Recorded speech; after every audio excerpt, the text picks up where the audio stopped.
And now, the Lowdown, with economist and political strategist Elson Low.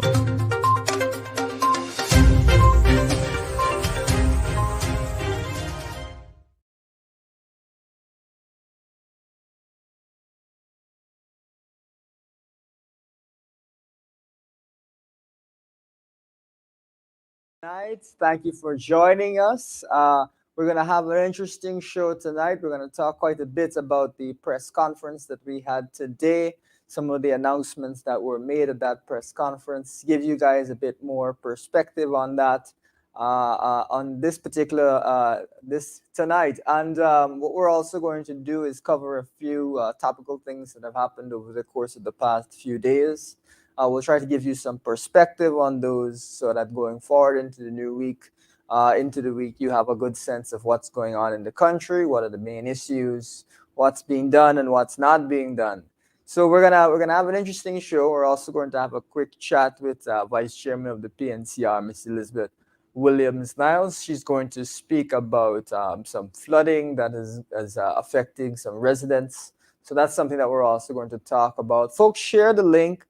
Let's try and get everyone on. Let's give everyone an opportunity to be on the show.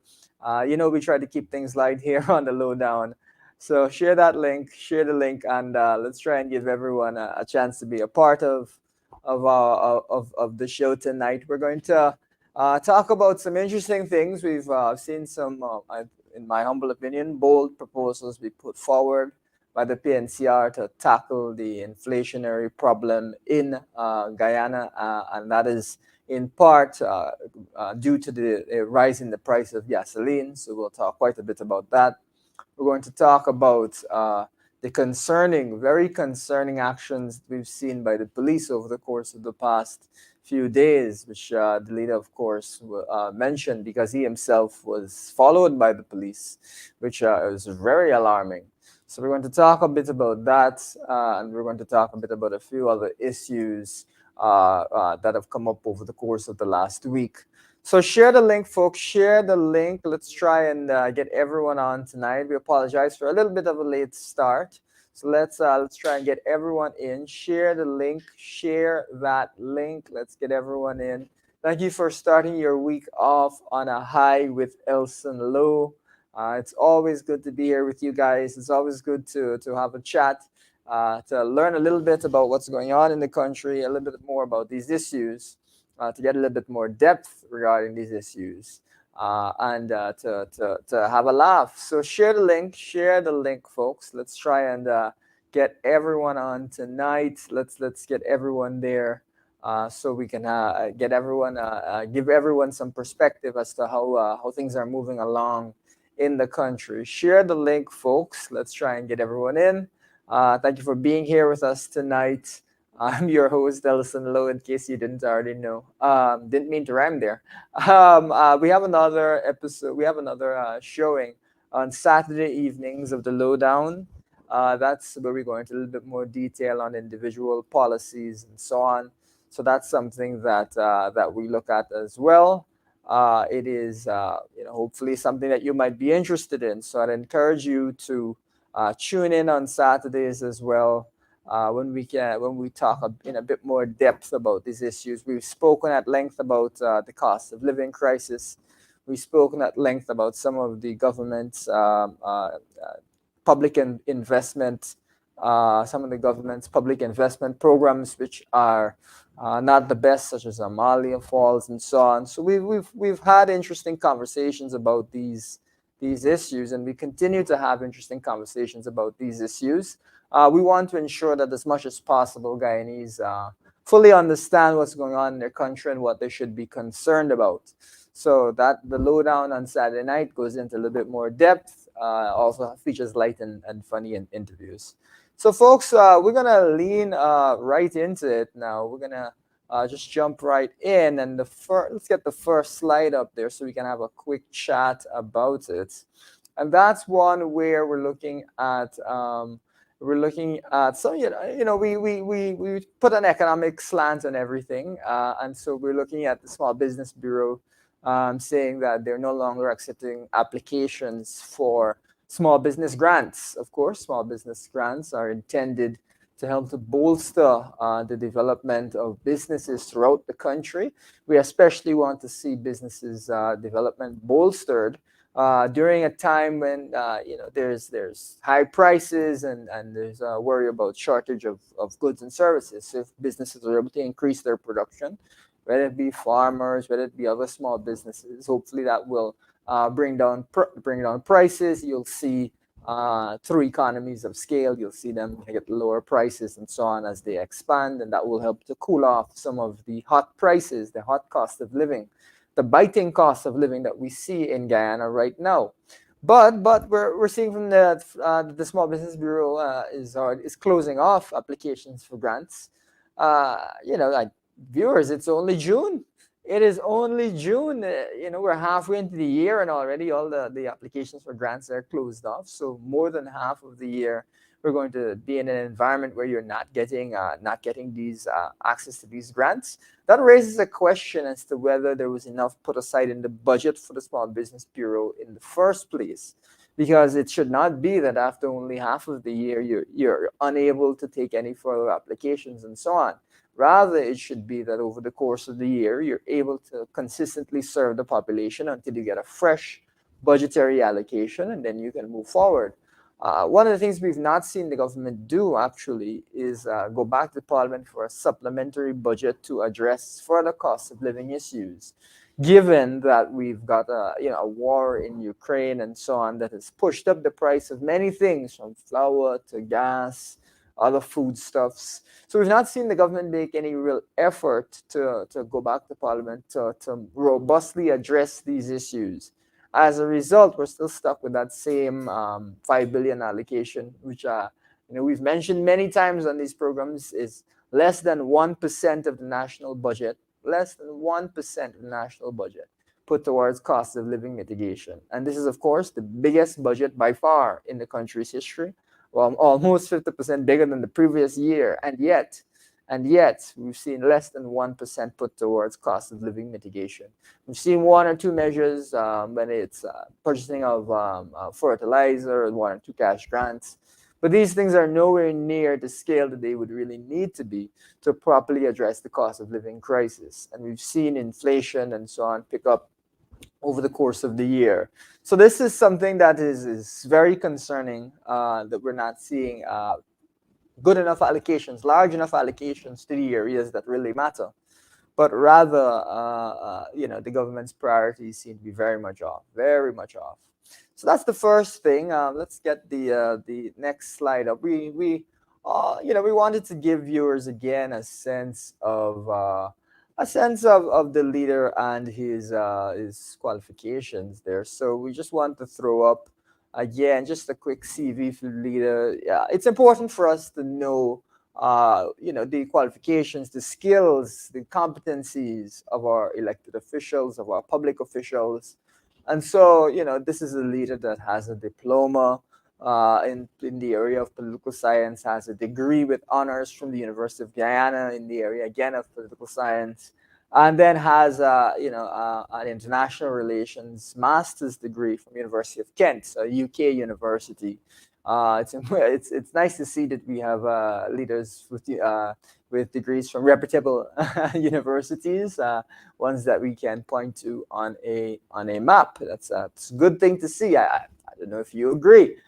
We've also got a leader who has lectured at the University of Guyana in multiple different areas relating to political science and international relations and so on, and has indeed lectured many people who are in politics today. So that's something that's I think a really good thing to see, a leader who is a professor, who is accustomed to looking at closely at analysis And on top of all of that, he also worked with young people on the previous administration, helping to develop Guyana's young people as a workforce. So we've got a leader with a dynamic background, with a strong public policy background, a strong foreign relations background. He was also a foreign relations officer for the Guyana government. So we've got a leader who's, as we say in Guyana, knows his onions. So we wanted to make sure that people are aware of this. People are aware that the leader has is a high level of qualification.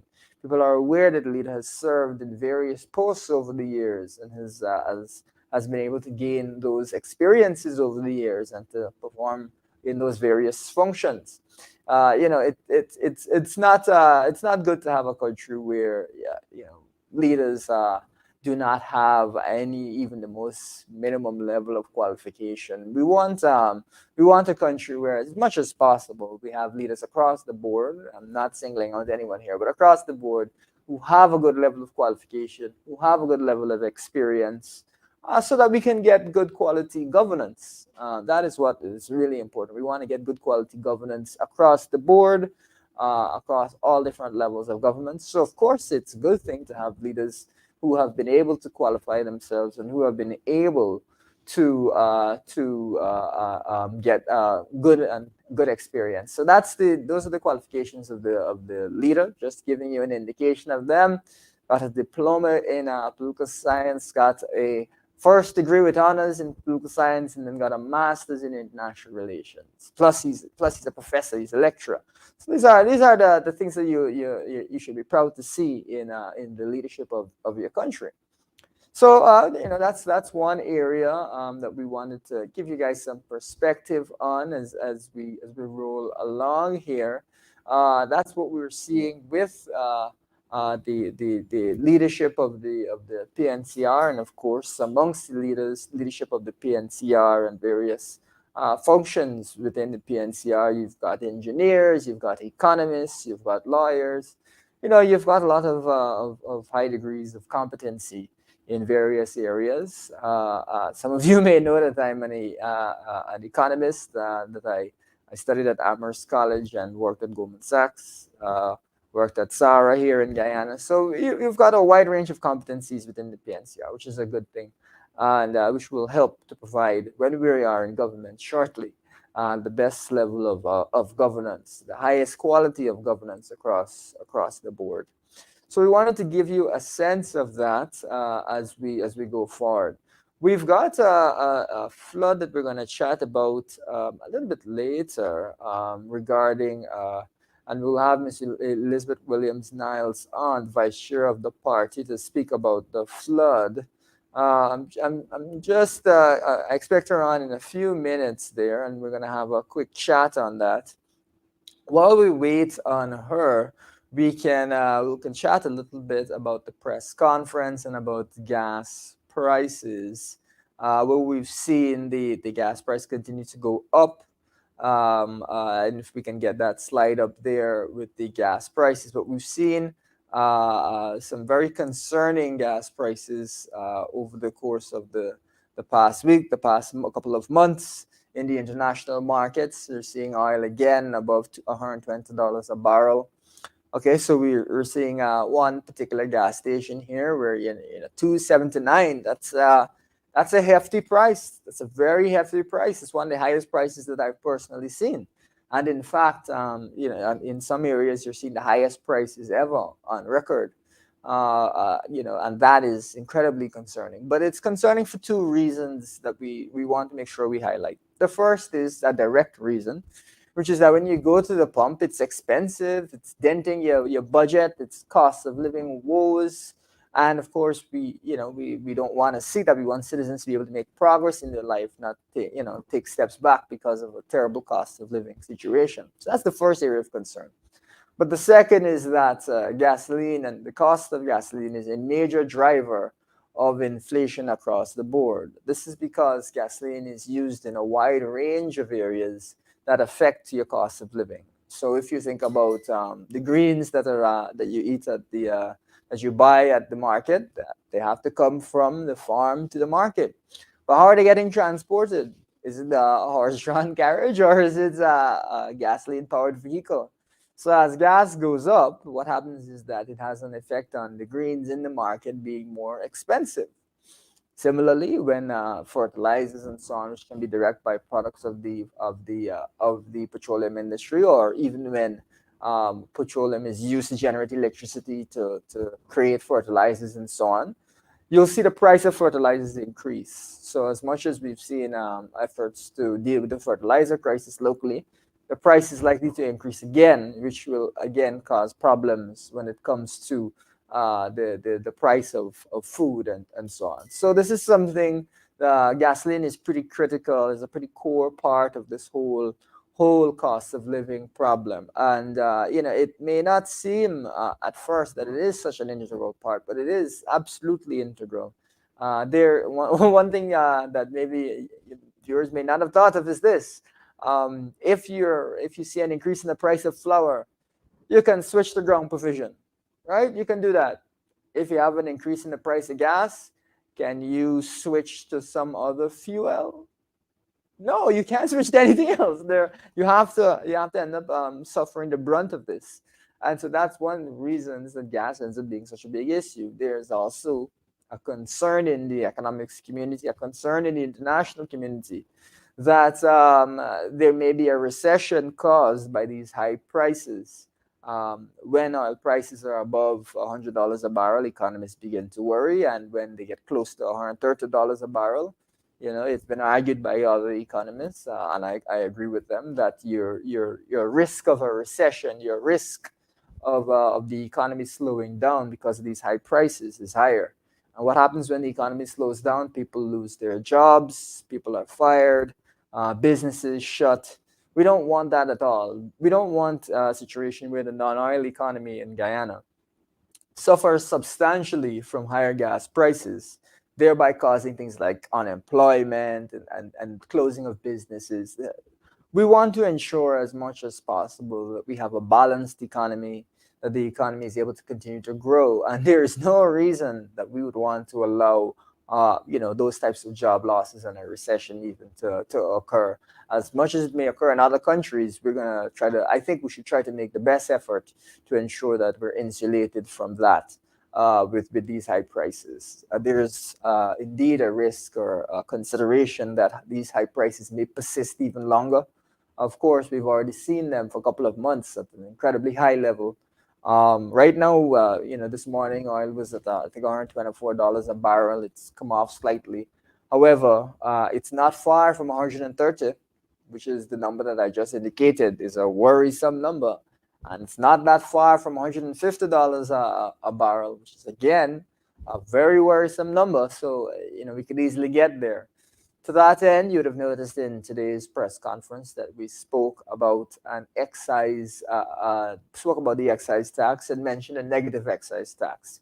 Essentially, what we're trying to say is that there's already a policy in place to help us to deal with higher gas prices, and that policy is where we lower or raise the excise tax. That excise tax on gasoline, is a tax on gasoline, has been lowered gradually from 50% of the costs at the pump to 0%. It's gone now. And we're hearing the government say that there's nothing else that can be done. Nothing else that can be done. So I guess the plan from the government is that there is no plan, right? That's the plan, that there is no plan. So if we see gas go to 150, nothing else can be done. That's the argument we're seeing out of the government, which is truly comical because, tell you guys a secret. Guyana produces oil. Did you know that Guyana produces oil? So as much as the price is going up and hurting consumers, it's also massively benefiting the government in terms of additional revenue that we're able to receive. What we are saying is that we should compensate gasoline suppliers across the country once we have exhausted the excise tax, once we've passed over that 0% threshold, in order to keep prices within a reasonable range, or within a range that we determine. We should compensate suppliers for any additional price increases. This is really, if you think about it, just a continuation of that same excise tax policy, where we want to keep prices within a reasonable range for consumers, and especially stop substantial price spikes and so on, because those kind of really affect businesses in a negative way. So that's essentially what we are indicating should be done. That we may face a period of prolonged higher oil prices. This is going to be a real drag on the economy. So the idea that we can just proceed with no plan, that we can just not have a plan, is the furthest thing from acceptable. Rather, we need to always have a plan. We need to always have a structure, a strategy in place to deal with these issues. And we must think to ourselves as well, how fortunate we are that we actually are producing oil. There was a time when we were not producing oil, yet we faced high oil prices. And what happened? We had to bear the brunt of that. We had to absolutely bear the brunt of that. Uh, Fortunately, as we say in Guyana, this time in a long time, we have the resources to be able to offset some of this uh, very sharp increase in the price of gas. If you look at only late last year, it was 70 something dollars a barrel last year, $70 $80 a barrel. So we've seen a massive change in that price, and we're potentially seeing a change that's even higher than that as the year rolls on. One of the reasons for this is just to give you a little bit of a sense of what's going on. You've had lockdowns in China that have come to an end, more or less, which has allowed people to move around in that country again. And in order to move around, they need gas. So as a result of them moving around, that they've been able to, as a result of them moving around, they've been able to, they're consuming more gas. And as the summer rolls around, summer comes through, they're going to be consuming even more gas. There's going to be travel and so on. People have been pent up over the course of COVID. So that's going to be a real problem. And we, of course, don't want it to be a situation where Guyanese have to bear the brunt of all of these high prices. The economy potentially, goes into a recession, jobs are lost. Meanwhile, we're raking in extra monies, and we can do something about it. It seems to me that that is wholly absurd.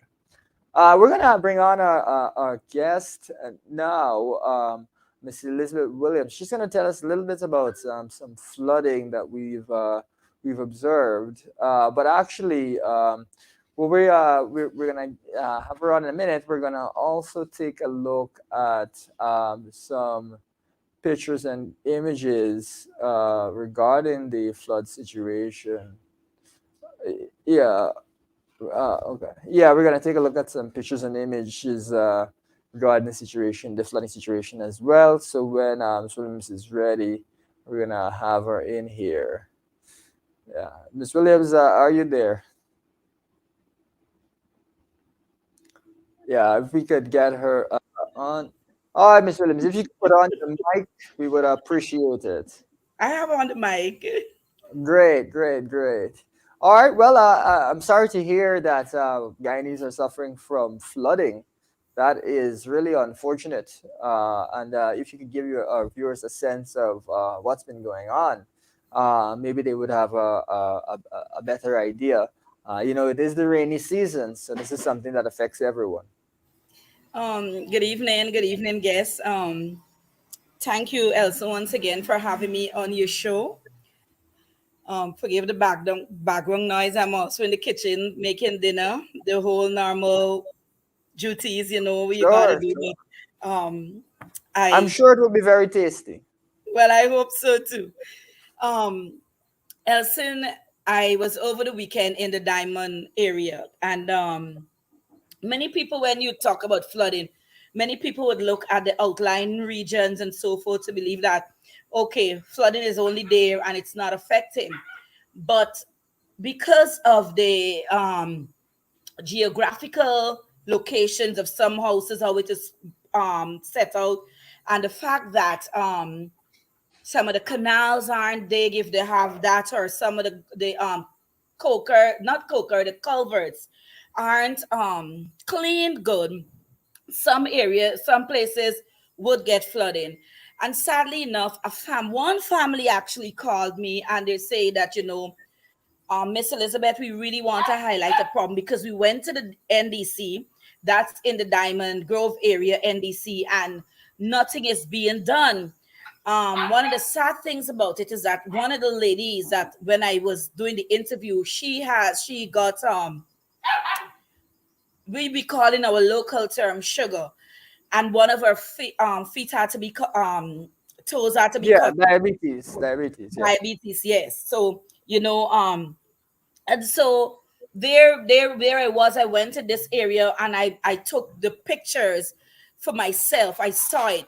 And simply, Elson, things that can be simply done by a little patchwork, a little setting, a couple of men in the area just to clean it or so. It took me going in there, and I'm telling you this, it took yeah, me going in there on Sunday, taking the pictures, other people seeing it, and yeah, immediately on Monday, that is when yeah. some relief came to the residents, because even though they had what was called a the thing Yeah. that digs the drain, the Yeah, it was an excavator machine, came in excavator. They and had one took there. it. Nobody Yeah, was coming, and we live in a yeah, country, Elson, wherewith uh we live in a country wherewith you have to either go on social media, cuss out or so forth. But why do we have to behave like this to get anything done? Simple, yeah, yeah. simple thing. What I Yes, observed I is see, that I see. the entire Yeah, area wasn't actually flooded, but yeah, one man put up a three-story building, block off a part of the drainage system. And under his drain, because he got concrete bridge, under his drain, the place is blocked. We had two houses away from him. We had an old couple living there. And the people began to cry because their houses was actually flooded. They have flat house. Race took their little pension, probably combined it for 2 or 3 months, yeah. raised the house, and then guess what, Elson? Mm. The people house flooded out. And this old people. The second place that Oh, I went over to is another couple. They rented their downstairs to a woman who desperately needed some yeah. place to live. Desperate. When I tell you desperate, Elson, Yeah, well, the times are desperate hard when it comes to to live. rentals in the And country right now. God, and they gave the woman just 2 days before. And at Mm. 3 o'clock in the morning, and the woman barely had a mattress, Elson. At 3 o'clock in the morning, the woman felt as though she wanted to know if she'd urinated or skid her son urine Yeah, because the she had place is a son wet. living there. Yes. When the woman actually turned over, the woman fall in. The Oh, mattress wow. was swimming. The house was Oh actually, my so they were gosh. actually in water. The Yeah, oh fridge that my. they had Oh was my. beginning to the current to start it to shock and Yeah, so forth. And yeah, it yeah. was so That's a very sad. I dangerous went into that situation. woman's house. I saw the marking, you know, and Yeah. tears came to my eyes. What was much was she had a little baby, a little boy, and she had to throw away that mattress. And she was looking at me like this, oh my God. And I said, okay, I told her immediately, I said, don't worry. Mm. I have a bed. I have a portable bed, a new brand. I'm gonna bring it for you immediately. Yeah. So I That was asked very the kind of landlord you. to come get it, and we Yeah. deliver it, because I'm looking at a young single mother who Mm. desperately need Yeah. somewhere Yeah. for her to Absolutely. rest her head, and she only Yeah. have one mattress. Going around the streets, if you see how these people houses were inside were flooded out, the clothes, Yeah. everything in the bottom floor damaged, their TV Wow. stand, every single thing, their Yeah. freezer, their fridge, everything, their cupboards, right? Yeah. And Yeah. for Yeah. weeks they were talking and they're running, and was a simple matter. We have two seasons, the sunny and the rainy season. When the rainy season is about, when the sunny season is there, make sure the drains are unclogged, make sure the Yeah. culverts are running good. And because we don't need this, we don't need to incur costs, we don't need to make our people suffer. But I Yeah. guess if some other person coming from some other country, they will get the best treatment. And so it was until those people reach out to me and I started to take the pictures, started to interview. Then yesterday morning, the man called me, Miss Elizabeth. Yeah. Funny enough, the entire NDC is out here. Because one of the Wow. ladies went there and she just let go. Guyana term, caught through, Wow. you know. And Yeah. the I see. I videos see. that I made, the videos, no, Well, but they were it's unfortunate that had to come to that. It's unfortunate it had to always. come This to is that. Guyana You we know. talking about, Elson. Yeah, Always it will come to that. that's The terrible. only way we get any justice in this country is when you cuss out, when you go on. But how many people? Honestly, I sit today and I listen to a couple of people, and they were saying they are just fed up. They just Yeah, want I to bet. get out of this country. They want to run. But this is the land of my birth. Why am I running? Why Yes, am yes, I running, Elson? We yeah, can't run. And I said yeah. to one of the person that was talking, evil continues to exist because y'all just sit down here, y'all are not doing anything. Everybody's just afraid, and then you're gonna be, if you get a little opportunity to run, you will run. Else, so many things can be just fixed with a simple. We just have. There is no one Guyana. Let me just say that. There is no one Guyana. There is Yeah. no wherewith we are a united body, and wherewith if this person gets a little problem, I watch on the other side of the street, the neighbor wasn't getting the problem. And as the people think, if you see the neighbor's reaction, she doesn't care, and she don't, as long as she's not being flooded out, you Wow. know, it's until it reaches your door, then is when you will care. Else Yeah, it is a sad yeah. state of Well, affairs. what I would say is, first of all, it should not come to having people being so frustrated that they have to take to the media to get problems solved. That's unacceptable. And the second is, we always like to remind Guyanese, this time not long time, eh? We have a situation where the country is making progress, where we're seeing monies be earned, where we're moving, the finances of the country are improving, but people are not benefiting from it on the ground Elson, level. I'm That saying is it again. very Three disturbing. Belange, three. Let me tell you, three Belange is $500. Yeah, yeah, yeah, During the yeah, week, we are greens people. I already but say what I'm yeah, cooking in the morning. We are yeah, greens people. You want to eat your greens because you're living in a country, you want to be healthy, and so forth. Three Belange, Banga Mary, which is one of the cheapest fish, is 260 at the mm, wharf. This is at the wharf. Don't talk at the market. yeah, yeah, 260. I have somebody who normally gets my fish, and I would ask her, what is this? What price? She said, Miss, I asked her because I'm due to get fish this week. Miss, 260, right? And if you wait until Saturday, it's 300. yeah, yeah. Yeah. Wow, wow, So I goodness know me. it's 260. I'm gonna order fish from her tomorrow morning and so forth. But that's the state of affair. Poor people can't live anymore in this country. And the rich and the affluents are those who are tapping into the cookie jar, and they no longer care. Because as long as you're aligned to a certain sect, as long as you're aligned or you're doing certain things, they do not care anymore. Right? Yeah, And yeah, really, really a sad affair, Elson. It's really, really a sad affair. My heart breaks to the poor and the downtrodden in this country. My heart grieves to what is actually happening in yeah. this country. You know? Yeah, yeah, couldn't agree more. Couldn't agree Yeah. more. We saw It in is today's sad. press It is sad. conference. If I did not go there in the diamond area, nobody would have come out to clear that culvert. And so simple thing that could be Yeah, done, right? And people's house, thousands, maybe in the millions dollars, if you see more than 7 houses flooded yeah, out, yeah, property damage, your electrical appliances damage. You could have died because of the shock, get disease because of the water and so forth. And let yeah, me tell you something. People are comfortable, but it people are just shutting their mouth and just saying, well, we can't talk because we government in power. They're giving me a little handout, they're giving me a little 100,000, they're giving me else. So we are in a bad state in this country. My students,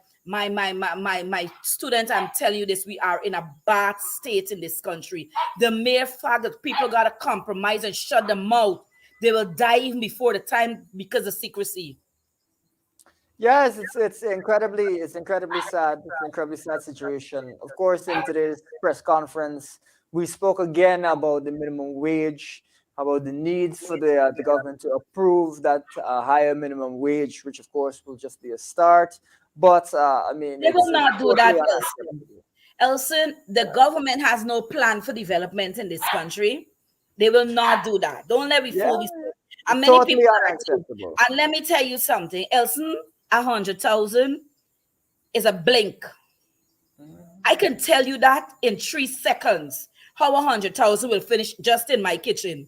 The Yeah, things yeah, in that you gotta buy. You now got to be absolutely. monitoring people and tell them don't eat this and don't eat that. If you're eating, be moderate.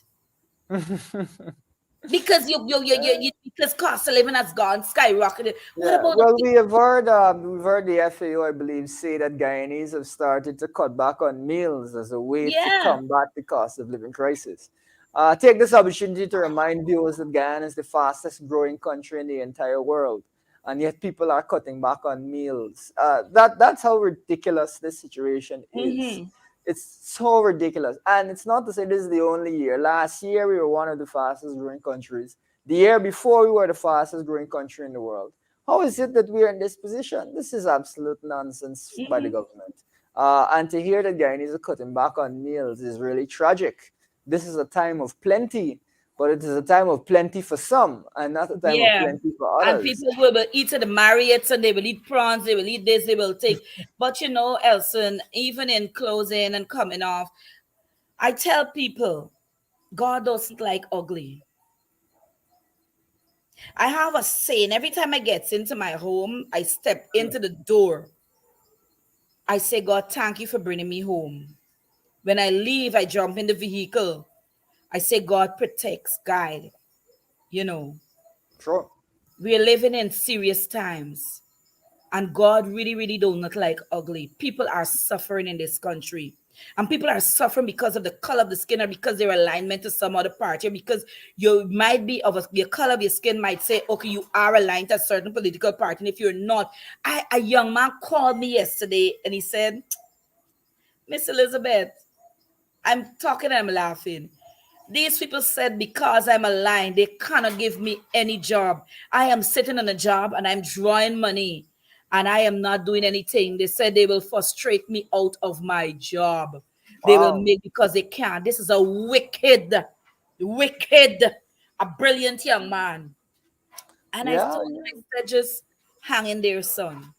yeah, Nothing lasts forever. yeah, yeah. Well, that is, first of all, it is wrong to discriminate based on people's political beliefs. Everyone is entitled to have their political belief, on a basic level. But also, those things have dire consequences for your economy because Mhm. your talented labor will want to leave, they'll be And that's frustrated. when I teach my children about development. Yeah, The they won't human be aspect able of to development actually, is no longer there. You put yeah, incompetent people in yeah, jobs to make decisions that will cost you more. You yeah. know, I Well, laugh we at some of know, the things them that I see. We yeah, little projects, little things. yeah. I can tell my boys, I can say, let us create a business.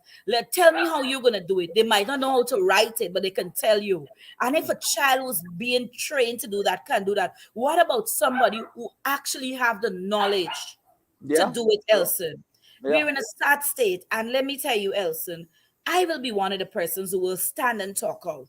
I will be one of the person who will stand up for what I believe in. Nelson Mandela didn't get South Africa to the place where he was, where it is today, because he sat back quietly. Yes, he spent 27 years in jail. And yes, Martin Luther King, I would not want to die. I would like to see my children's children. But peradventure, that is what God, but I will stand up. I will not be quiet in the face of evil. Our yeah, country is dying from the foot up. And let me tell you something, wickedness cannot continue to prevail. It may only appear to last. Simple thing. That thing that where those people were talking about for weeks. It wasn't the first flood, it was the second, it was the seventh time their homes were flooded out. They wow, raised wow, that money, raised the floor. And a yeah, and simple still thing that wasn't enough. clearing the culvert costs some people millions of dollars. Yeah, yeah, absolutely. Not to mention the health and safety concerns, very Exactly. serious health When I came health out today, concerns. because I went into the house, I Yeah, literally took off my sneakers right away. Even I had on sneakers, and I have sanitized and I spray my feet. I yeah, spray rubber yeah. right away because I scorn the place. Yeah, well, And you it's have not as well. leptospirosis and you have cholera, and there are various diseases that are associated with stagnant water. Not to mention mosquitoes, right?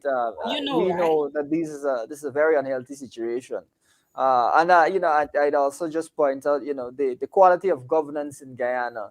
is something that has concerned a lot of international organizations. IMF has said that it's concerned about the quality of governance in the country. And it's no surprise if, there's a focus on discrimination rather than competency Well, that you're going to the truth see. of the matters is that these international organizations recognize that what is happening in Guyana, and so that's why people need to talk out. That's exactly why people need to talk out. They're blatantly seeing it, and now people are recognizing that this is not a one Guyana. Some people come on the international scene and talk about. You know, Yeah, it is yeah. blatant discrimination that is taking place. Yeah, absolutely, absolutely. It is the opposite. Whatever the opposite of one Guyana is, that's what it Yeah. is. Yeah. Well, thank you very much, Miss Williams, for coming on and for Welcome, sharing some really Elson. vital information with us, and sharing some perspective as the year rolls on and as we continue to see really awful governance by the PUP, where they're not paying attention to the needs of people across a wide range of areas. So thank you very much for coming on. It's always good to You're have you. welcome, my boy. Always a pleasure. All right, so that was Ms. Elizabeth Williams Niles, the vice chairman of the PNCR, who is just came to share what she observed regarding flooding in the Diamond area and difficult circumstances that some citizens were faced with. So that's something that we don't want to see at all in this country. She was indicating that even you've got single mothers and so on that are faced with difficult living conditions. We always say, this is a time of plenty, and in a time of plenty, you expect people's to be, people's standard of living to be improving, things to be getting better, not for them to be getting worse. However, as we we have a few things that we repeat quite often on the lowdown. That's because they are true, and seem to be being more and more true as time goes on. And one being, oil is a funny man. Oil is a tricky thing.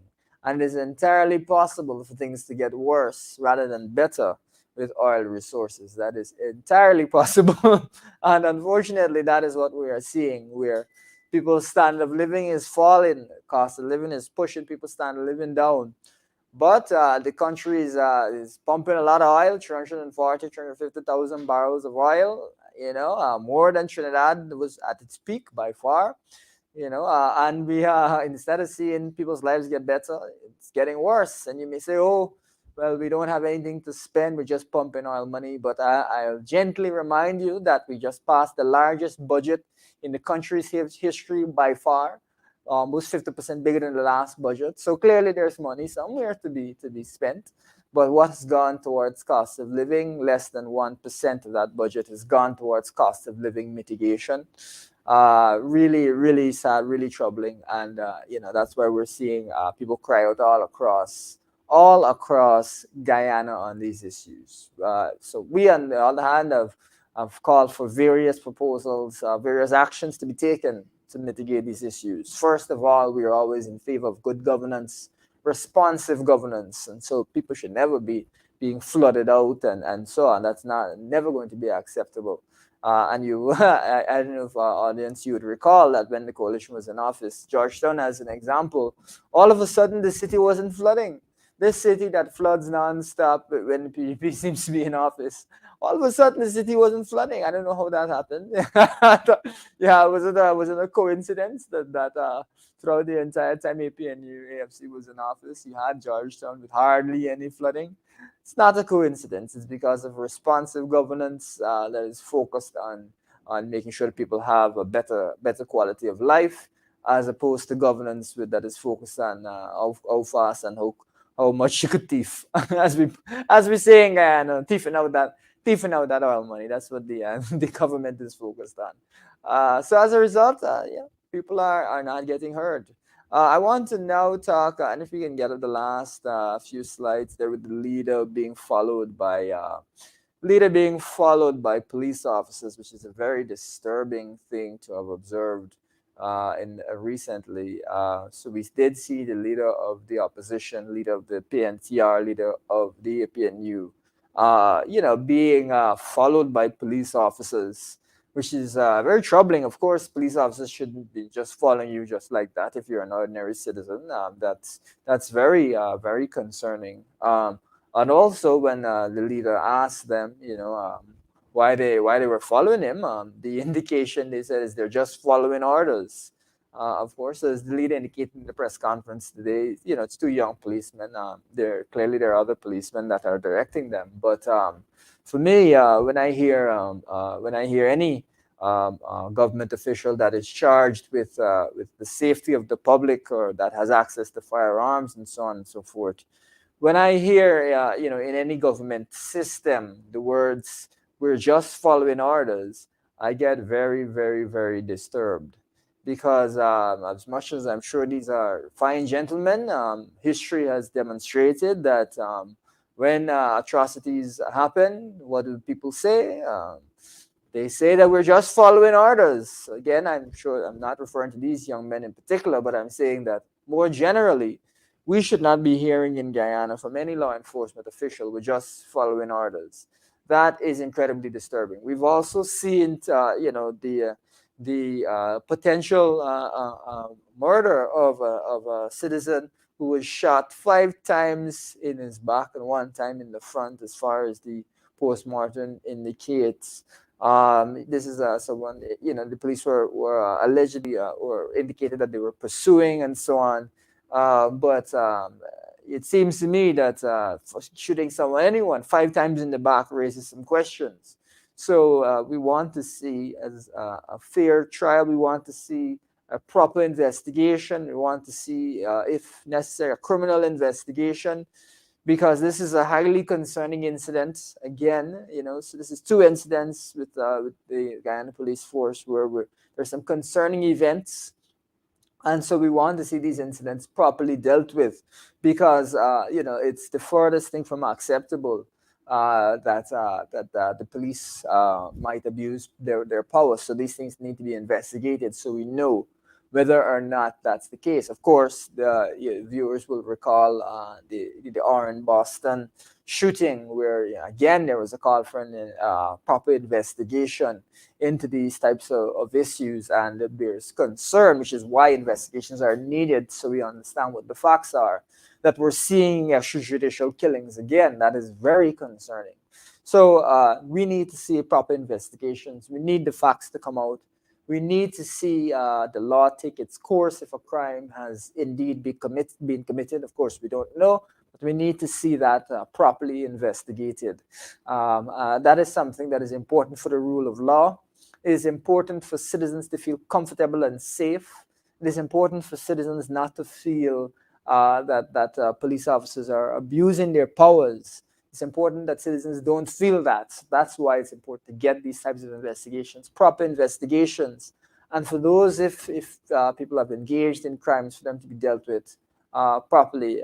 As I had indicated, it is extremely concerning to hear any law enforcement officer, whether it is military, whether it's police, whether it is Coast Guard, say we're just following orders. That is very concerning.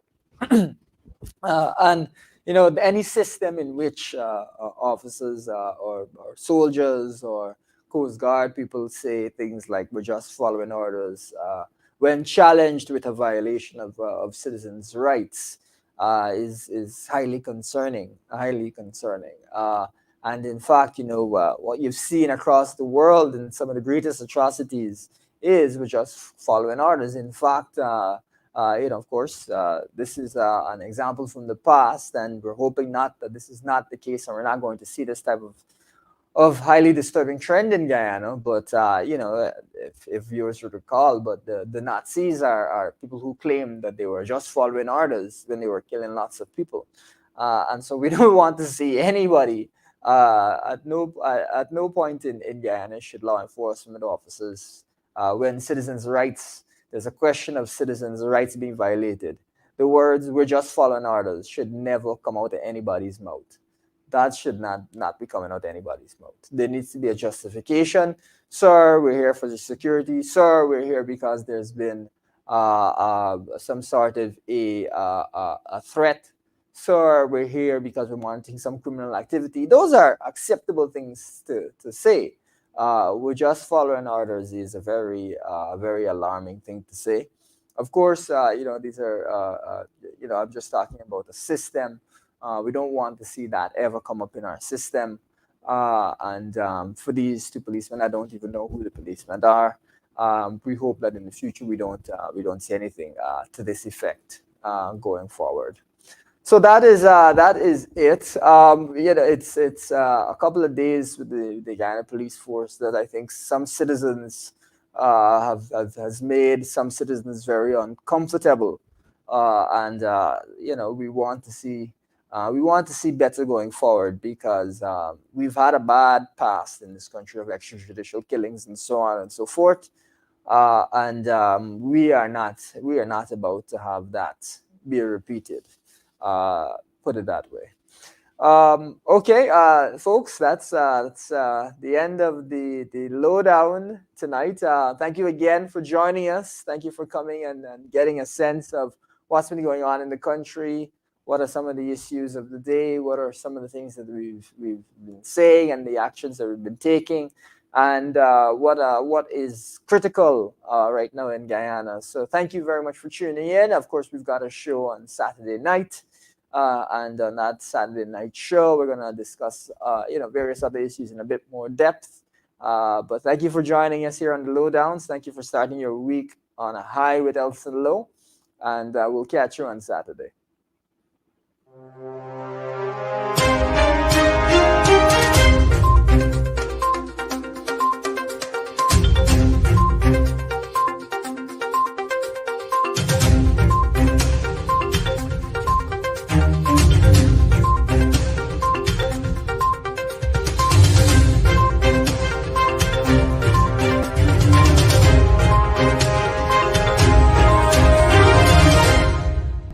Thank you for watching our program. See you right back here, same place, same time. And remember, hold the line of battle, comrades. Our victory is sure.